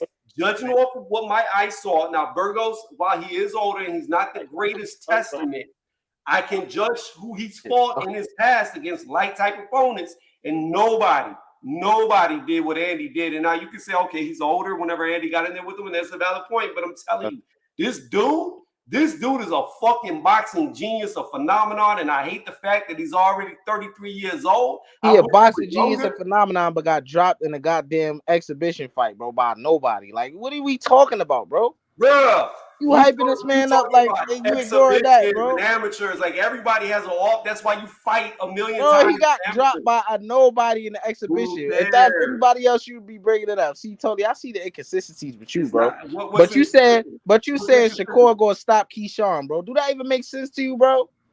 How, bro? Stop Kiki. Oh he will. God. Like I'm telling you, this is crazy, bro. Kiki is not on the level of Andy Cruz. It was proven every time they saw each other. Kiki bro, that is the amateurs, bro. That is the amateurs. That is not the professionals, right. Hold on, bro. let's roll with it. You're right. That is the amateurs. But here's the problem. They're both just recently out of the amateurs. They haven't been removed from the amateurs that long. It's not like Kiki's been fighting. Hold on. Let me finish. It's not like Kiki's been a pro for 6, 7, 8 years to where he has professional experience. He's fresh out. What has he been? Bro, he's not fresh out, bro. He's been 2 years? a pro for 3 years, bro. 3 years. Excuse me. 3 years. That's like, not what that are you long. talking about, bro? Yeah, it is a long time, bro. Because put him in there. Eddie, put him in there. You see, you just saying stuff, bro. Now you changing the subject, bro. Now I'm on you, bro. He been a pro for 3 years, bro. He got like what 10, 11 fights now, bro. Come on, this man had 1 fight and you hyping him up, bro. Like, come on, man. I think he's only got 9 fights. Let's look this up though. Yeah, look it up, bro. Whatever. Vegas, I'm not far off. How many fights does he have? He has 9 fights. All right.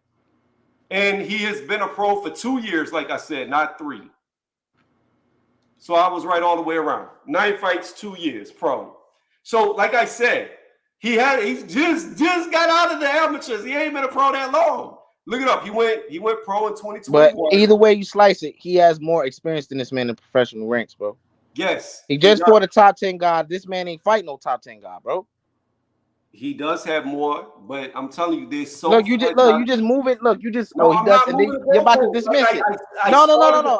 I started with this. I said this from the beginning. It's not like he's been doing. It's not like Keyshawn's been a pro for 5 or 6 years. He's fresh out of the amateurs. He's only been a pro for 2 years. You corrected me, said 3 years, and then I looked it up because I said I think he's only got 9 fights. You said 11, and he's only been a pro for 2 years. So again, my statement still remains true, and I'm not moving any goalposts.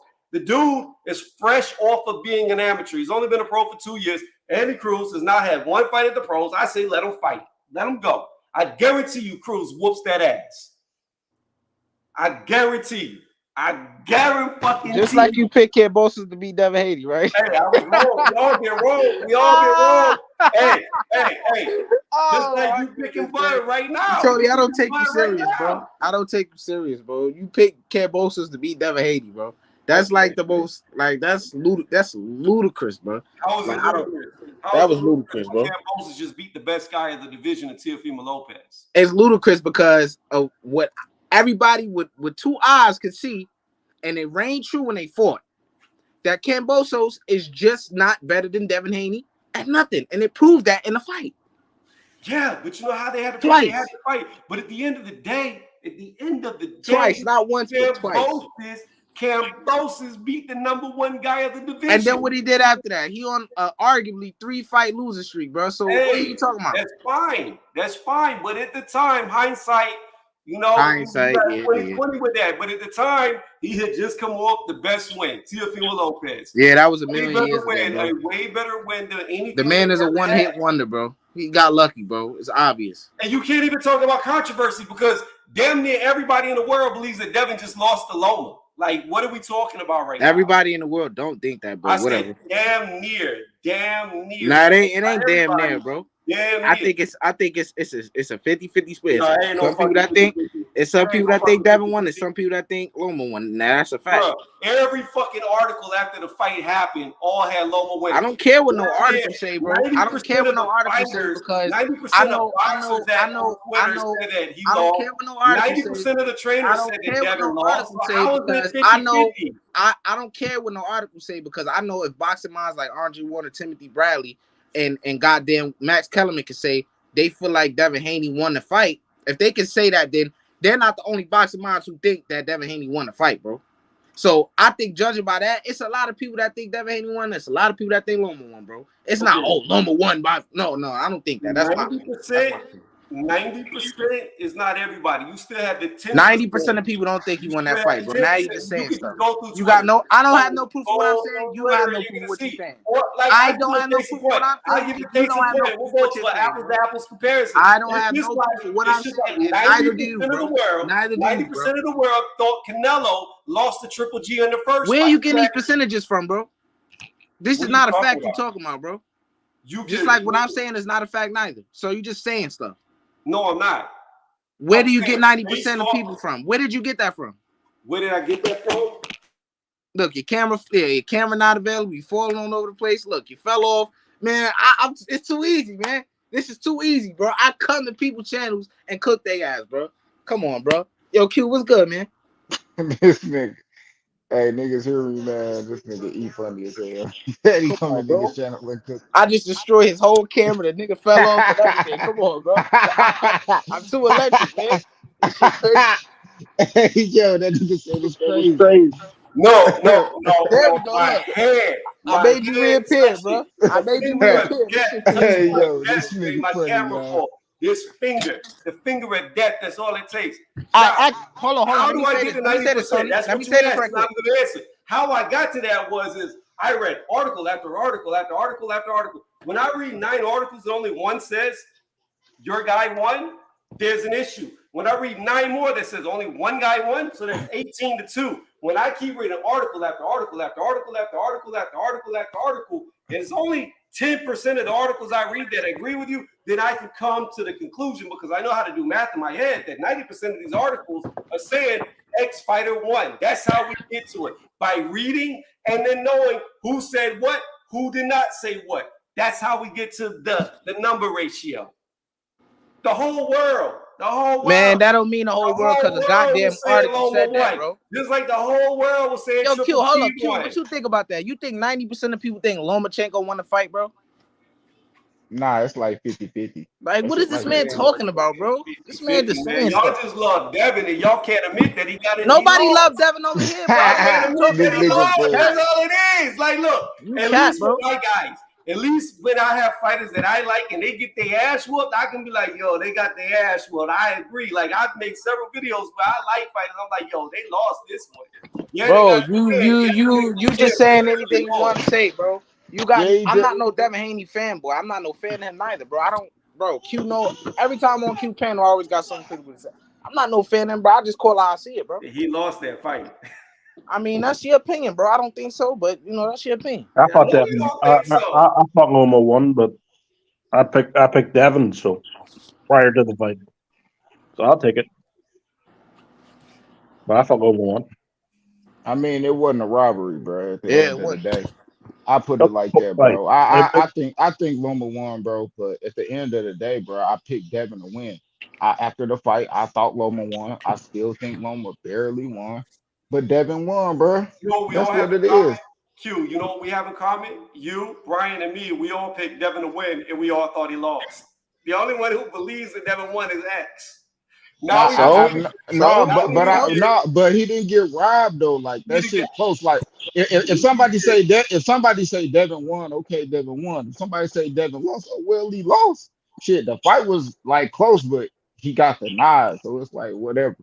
At the end of the day, that all comes down to what do you consider a robbery? Bro, winning by 1 or 2 rounds or the fight being close, if the fight is close, it's not a robbery. Period. Exactly. Like, what is this man talking about? It's not a robbery if the fight is close, bro. No way. That's what you believe. What I believe a robbery is when a guy, I don't care how close it is. I don't care if you win by an inch or a mile. If it is obvious that you won by an inch and you don't get the win, it's a robbery because it was apparent that you won. You got robbed out of the win that you deserve. It doesn't matter if it's close or far. If you know who won and you don't get the win, it's a robbery.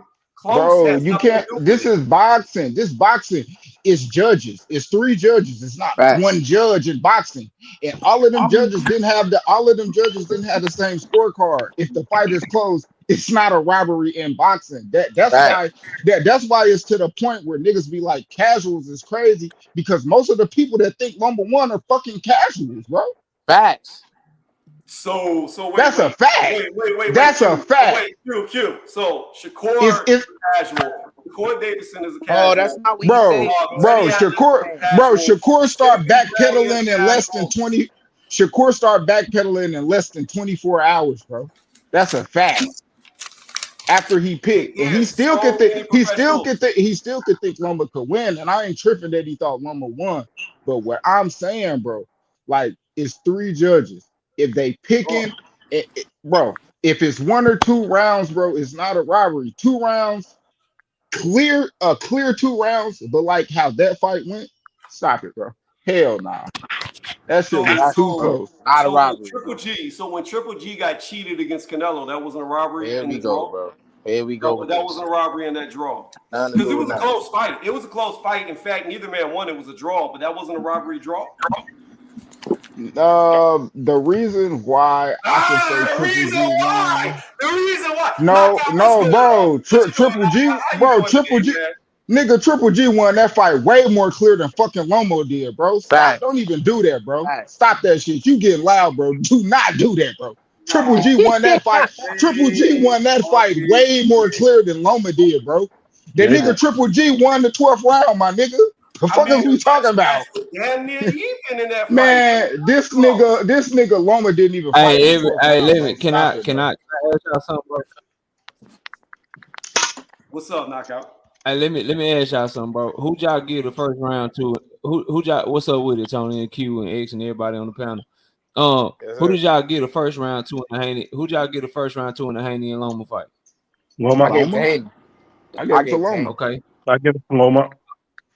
What about the second round? Devin. What about? Wait, I got my book. Hold up. I got my book. I got my. I'm about to pull up my video, so I don't remember off the top of my head what rounds I gave Loma. Bro, I remember that shit. Basically, the point I'm getting at is 1, 2, 3, 4, 5, 6 rounds, bro. 6 of the 12 rounds that they fought was separated by 1 punch connected, bro. So every round, like half of the goddamn fight was swing rounds, bro. Right. I know on my scorecard, I gave Devin every swing round I had, and I had it 7-5 for Loma, and I gave Devin the benefit of the doubt. I gave him every swing round on my scorecard. I scored 7-5 for Loma too. I gave Loma the third, the fourth, the sixth. Hold on, I'm gonna tell you, I'm about to find my video. It ain't no robbery 7-5, my guy. One round is a draw. I gave the fourth, the sixth, the 9th, the 10th, and the 11th. Matter of fact, no, I didn't score. I scored at a draw, actually, bro. My bad. I'm tripping. I scored at a draw. I gave Loma 3, 4, 6, 9, 10, and 11. And I gave him the rest of them hoes, bro. Well, I'm gonna have to watch it again. I gave Loma 3, 7, 8, 10, 11. Now Loma clearly won the clearest rounds. The round that he put up in round 10 and 11, those were the clearest ones where it was just clear he won them hoes. Loma won every round from the 7th to the 11th in round 1, bro. Hold on 1 second. I'm about to play my video where I said the rounds because I don't have it on paper. Hold on. Man, you said Kambosos beat Devin in the first fight. Your rounds don't even matter, man. Hey, Q, the difference in me and you is this. Let me tell you what I do. I do live scorecards. Whenever I did my live blow-by-blow commentary, I did live scorecards for every single fight. And you know what the difference here is? I was only off of 4 out of over 150. So being that I got only 4 wrong out of 150, I would say that my eye is very good on scorecard. And I had that documented, receipt. Anybody can say after the fight, oh, this is how I saw it. This is how I scored it. No, I scored live, round by round. And damn near every single one but 4 over 150 all matched what the judges said. So I would say that the credibility of the way I scored is solidified by the actual acumen of what I've done. So until you do the same, let's not talk about accuracy. Bro, at the end of the day, what you talking about, one, it don't make sense because no judges all have the same card. It's cool. It's cool how you score your shit live. That's cool, bro. What that mean to me? I'm not taking nothing away from you. But you ain't about to take shit away from my boxing eye, bro. I know what I'm saying with this shit. I'm not saying nothing wrong with what you doing. That you picking the rounds and live scoring, but bro, you ain't taking shit away from what I know about I'm boxing. not taking nothing away from you. That's all. That's all I'm Here's what I saying. do Like know. Here's what I do know. you saying you Hold scored on, all them listen. Here's rounds what I know about is your boxing irrelevant. eye. Your boxing eye agreed. 7-5, just like mine said 7-5. Brian said 7-5, and Knockout said 7-5. So that's 4 of us out of 1 all said 7-5 for Loma. Now, just give me 1 second. I'm gonna play the rounds because Knockout asked what rounds. I got my video right here where I'm gonna say the rounds that I picked off the video. So let me play this real fast so I can remember what rounds I picked because I don't. Hold on. My memory's not that good. Hold on. So I gave round 1 to Haney. Round 2, Loma. Round 3, Loma. Round 4, Haney. Round 5, Haney. Round 6, Haney. Round 7, Loma. Round 8, Loma. Round 9, Loma. Round 10, Loma. Round 11, Loma. Haney. Round 12, Haney. So there it is, 7-5. 7-5, yeah. And I gave Devin the last round because I thought he won it. I just think when we use the word robbery, what happened to Maxie Hughes against Cambosos Saturday night, that's a fucking robbery. But Devin and Loma, it really could be scored 7-5 either way or 6-6. So that's why I'm like, I can't call that shit a robbery. Do I feel like you could have gave a nod to Loma? Yeah, you could have gave a nod to Loma, just like there's an argument for Devin. Real talk, I thought the shit was a draw, and I think it's a fight worthy of a rematch, but I don't think it's a robbery. It's close like, the first Castano-Charlo fight, bro. It's kind of close like that. Like, it's a good, close-ass fight. Somebody fan base going to be mad, and in this case, it's just the people that, wanted Loma to get the nod, bro. But it wasn't no robbery, though. So, because if that's a robbery, then it takes away the meaning of what happened to George Kambosos and fucking Maxie Hughes this weekend. Yeah, that was egregious, bro. Knockout using your own metrics. Using your own metrics, what you said about 6 of the rounds were only separated by a punch, right? So I'm looking up the Kambosos right now. In 5 of the rounds, Kambosos outlanded Hughes. And one of those rounds, they're only separated by a punch. Round 4, round 10, and 11, they landed the exact same punches, and then round 12, it's only separated by a punch. So I'm pretty much seeing the same thing right there. You had 3 rounds where they did the same, and 2-3 rounds where they landed only 1 difference in punches. So the stats are very comparable to the other. I got you, bro. But if you add the stats on top of just watching the fight, so you put those 2 things together, you watch the Haney and Loma fight, that fight was fucking close. You watch Kambosos and fucking and Maxie Hughes, bro, that shit was not close. Right. So it's like it's not just the punch stats. It's a lot of things. Like I respect all y'all boxing eyes up here. Brian, I spoke with him before. QX, all you guys. I done heard y'all talk boxing. I know y'all stuff.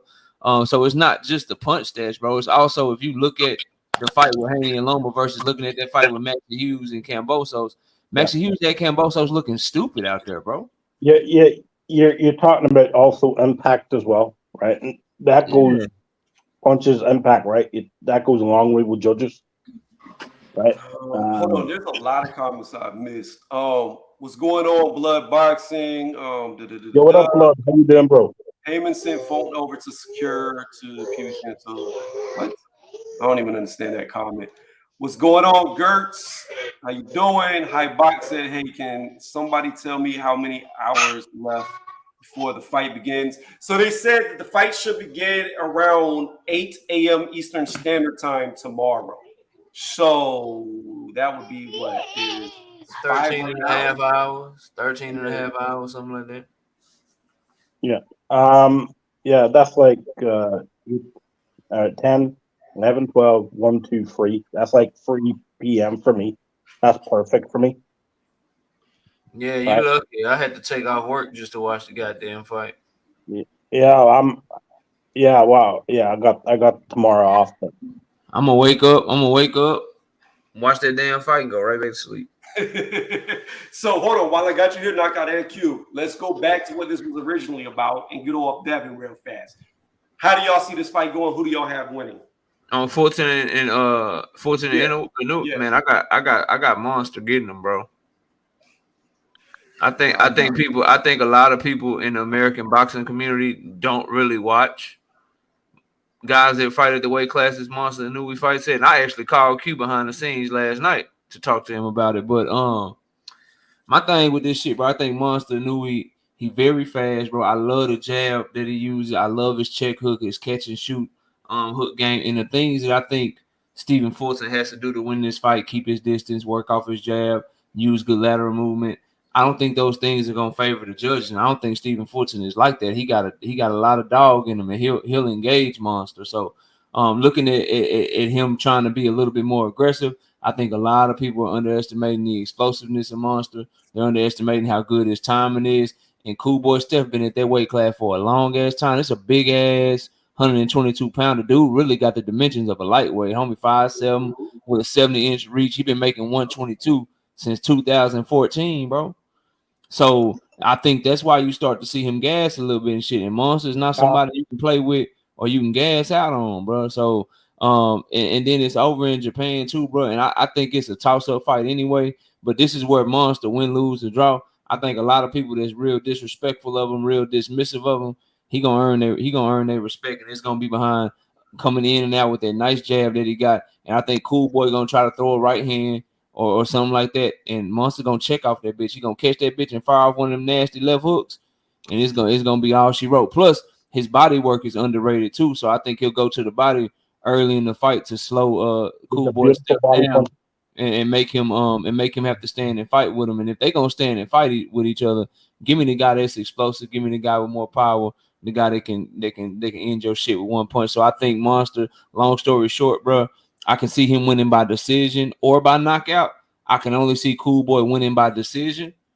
So I'm going with the guy that I think can win more ways, bro. And that's Monster in a way, bro. Well, being that you brought up the left hook, Inoue has a real good left hook to the body, then he brings the left hook up to the chin. So that's a real good combo that he does on a regular. How you see it, Q? Yeah. It's really a 50-50 fight. For real. I'm gonna give Fulton the split decision. I think it's gonna be close fight. I don't think Inoue gonna be able to knock him out though. I just think Fulton, he got a real good chin.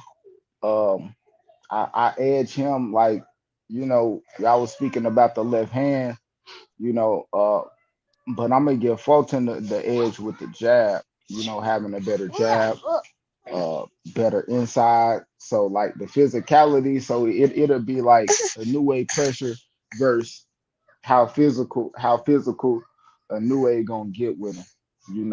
Body weight, being able to absorb those shots. Even though I do believe Inoue power is gonna carry up, it's not gonna be like that one punch power type of stuff. So I think Inoue, I just think Fulton gonna be able to edge out the fight. Just kind of due to the fact that I do think he's gonna give the edge on the physicality. I'm not saying that Inoue's power won't matter, but the translation of how people think it's gonna go from, those guys, some of the guys he fought at 118, 115 to, somebody a proven chin 122 pounder that we know could go up to 126 and do some good work. It's I gotta see Inoue go up there and actually show how he gonna do it now against a unified champion in Fulton, which is the best in that division. I really got to see, and I do not see him knocking him out. I don't see him knocking him out. I see this fight going to decision for sure, though. Yeah. So this was my mindset. I'm gonna rehash what I said earlier. Initially, and the whole time through, before all these excuses and controversies and all this bullshit came out about raps and everything else. Sorry for cussing. I heard a little one in the background. I won't do it again. Now I got my headphones in. You good? Okay. So my thing is this. I was picking Fulton to win, period, because I think he's just going to be too big. Like you said, he's got the dimensions. He's taller, he's longer, and he can fight off the back foot. Also, I did not believe that Inoue could knock him out because Brandon Figueroa, who is way bigger than Inoue, who hits hard, I believe hits harder, Fulton got into a dogfight with him, and he took everything Brandon had. Now, whether you believe Brandon won or Fulton won is irrelevant. The fact of the matter is he took his best shots, and he ate them, and he kept coming. Yeah, he had moments where he looked sloppy, fell over his feet, but at the end of the day, he ate the shots. He kept fighting through. And that was my main thing. Will a much smaller guy be able to hurt him? Because Brandon couldn't really do it. And I would say no. However, after seeing all these excuses from now, I found out today something about skinning the gloves is now an excuse being thrown out there. I heard nothing about that before earlier whenever I went live. Then you have the rap issues, which is a non-issue because everything he's doing is legal. There's nothing illegal about it. And damn near every commission, even over here in the States. Then you have allegedly, I heard too earlier that he's dodging PED testing. It's just so many excuses that I think Team Fulton and Fulton himself, they were already mentally defeated and they believe they're going to lose. And they're already coming up with excuses why they lost.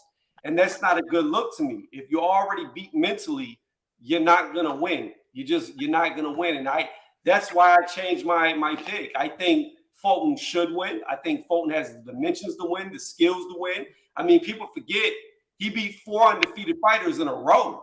So he's definitely had quality of opposition, but I just don't like the excuses. And I think he's already mentally defeated before getting in the ring.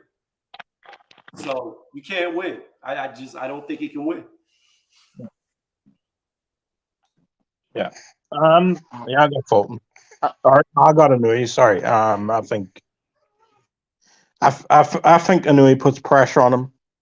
I think he outboxes him. I think he sets traps. And you're right? His hook into the body, coming up to the head. He's, as I said before, if I'm Fulton, I'm boxing on the outside. I'm keeping it long range. On the inside, I'm grabbing him. I'm holding him. I'm pushing him around. I'm bullying him because even Brandon Figueroa, right? Even at times in that fight, he was able to push Brandon Figueroa around, right? So he shows he's a big, strong dude, and he took a lot of punishment in that fight. And even at times, he was able to grab him, hold him, push Figueroa back, right? So he can do that. He has got the dimensions. If he can keep it long range, he can frustrate Inoue. If he doesn't fall for fainting, all that there, right? And he can keep focused. He can keep focused and pick his shots and time Inoue coming in because Inoue likes to get in position before he throws. He's not the type of guy. He's not going to throw out of position or he's not going to try to do anything reckless, right? Everything's calculated with Inoue, So if he can anticipate that, it could be a good night. But I think Inoue will put pressure on him. I think going to the body is very important in this fight. I think Inoue will do that well. Right? There's a difference between being on the back foot and being put in the back foot under pressure, right? And I think Inoue's got the ability to put Fulton on the back foot and keep him on the back foot at certain points in the fight. And just, Inoue's a busy fighter when it comes to upper body movement. Just keeping you alert all the time. That mental, that mental ability he has on you. And I think he puts pressure on him. And I can see Inoue picking up the fight probably around round 5, round 6. Where he just starts putting on the pressure, right? And at that point, right, if I'm Figueroa, or not Figueroa, if I'm Fulton, I did this on Bloods panel too. If I'm Fulton, at those points, I'm grabbing him. I'm deadlifting. I'm weight deadlifting this guy. I'm just putting all my weight on him. I'm trying to tire him out. You know, put him under that type of pressure, and then basically what you're saying is you'll Tyson Fury him, just lean on him, push him down, right? keep your weight on top of him. Fulton a better inside fighter. He don't gotta take it like yeah. his inside shit don't even gotta be like, oh, I'm showing you that I'm bigger. Like, no, I'm a physically show you that I'm bigger by fighting you on the inside. Like some of that shit that he not gonna do, like Fulton, like he's not a big like he a clinching shit, you know, but that's not like super big as far as like defense. Like when we talking about inside fighting, he's a better inside fighter than Inoue. Inoue is not an inside fighter. Inoue gets in and out. Yeah, He'll throw the combination and get the fuck out of there. But see, but Inoue, that's where he's reckless at. Yeah, Defensively, because just like Fulton, him and Fulton are damn near identical. I just say Fulton used his feet better defensively, but both of them pull back straight back with their hands down. Yeah, and both of them will get countered by each other doing that shit. Yeah, that's a fact. Both of them gonna pay doing that shit. I said this before, right? I think Fulton's got quicker footwork than Inoue, but I think Inoue's got quicker hands than Fulton. So from that perspective, it's going to be a very interesting thing, right? And I think Inoue has better positioning than Fulton. You know, like he knows where to be. You know, he knows he knows where to be to let off shots. But one thing I noticed with Inoue, right, when he throws, very often he plants his feet. So that means he's in punching range, right? My one thing though with Fulton is, I think he's got 5-6 knockouts in his career, right? Yeah, he's not he got like 8, something like that, right? So I'll look it up. Yeah, you know he got 8. Yeah, he's got 8 knockouts in his career. 21. So does he have the power to keep Inoue off him, right? Like will Inoue step into right, because you say, right, Fang's a better inside fighter. I think Inoue's a better mid-range fighter than Fulton. But that's the only range you got him at is the mid-range. Fulton only needs enough power to knock him off balance to get away. He doesn't need it per se hurt him. He just has to have enough to knock him off balance to where he can't let shots off. And that's where the physicality of the punches come in. That's why I say, like, the inside, he don't gotta like clench and all of that. Like, nah, when I throw punches, I'm be physical with it. If you get bumped and push you off balance, that's what happened. If I throw my 1-2, if I throw that jab out there and put that right hand behind it, you know what I mean? It's gonna be some push behind it, and he's gonna put some body weight on it. You know, he gonna pivot off that lead foot and switch the angle when he throw the right hand and shit. That's just how Fulton fight. So they gonna move every piece of every bit of that ring. The thing is, like Inoue, he's gonna have to tap in, because I put it like this: one, he just can't fall into the trap of thinking he's gonna win the fight off the left hand. You know what I mean? Just throwing the left hook, countering. You know what I mean? Because that may not always be there. You might have to switch the game plan and show IQ. So I think he's going to have to, it's going to be IQ versus IQ. Just bottom line, the smarter fighter will win this fight. Technically, this is a brilliant fight. From a boxing purist standpoint, technically, this is going to be a great fight, right? And I think we can all agree on that. Great fight. You know, and this is something. This is a fight, right? I'd love boxing casuals to tune in and watch, because I think a lot of boxing casuals will learn something about boxing. But at the same time, right, is it going to be an exciting enough fight for, to get them off their asses, right? Because it's not motherfuckers not waking up at 3 in the morning to watch them fight, bro. It's not that early. It's it'll be. I'm in Central Time. That's what time, like Robisi. Like, I'm gonna watch the co-main event. I'm gonna watch the main event. They're saying that they're gonna enter the ring 8 a.m. Eastern Standard Time. Yeah. Motherfuckers right. not waiting up to watch that, bro. Here for me, right?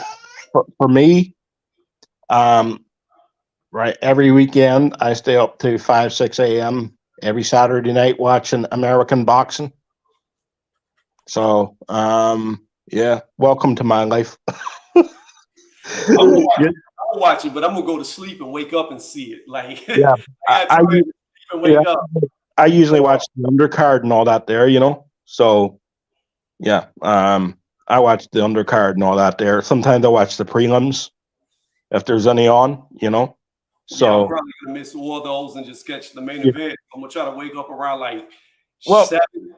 well, 7 Nonito Donaires, I'm in the wrong one. No, that's the Crawford-Spence, right? My bad. You know, I'm gonna say this and then I'm gonna get off.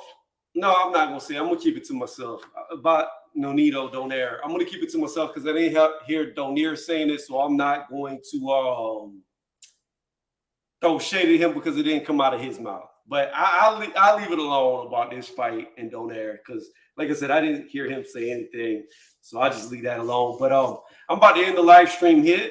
I appreciate y'all jumping on. I'm gonna say this: I got Inoue winning. I think Fulton's already mentally defeated, but if I had to pick the winner I wanted to win, I'm going with the American. I want Fulton to win the fight. I just don't think he will. On that, all y'all have a good night, and thank y'all for hopping on the panel.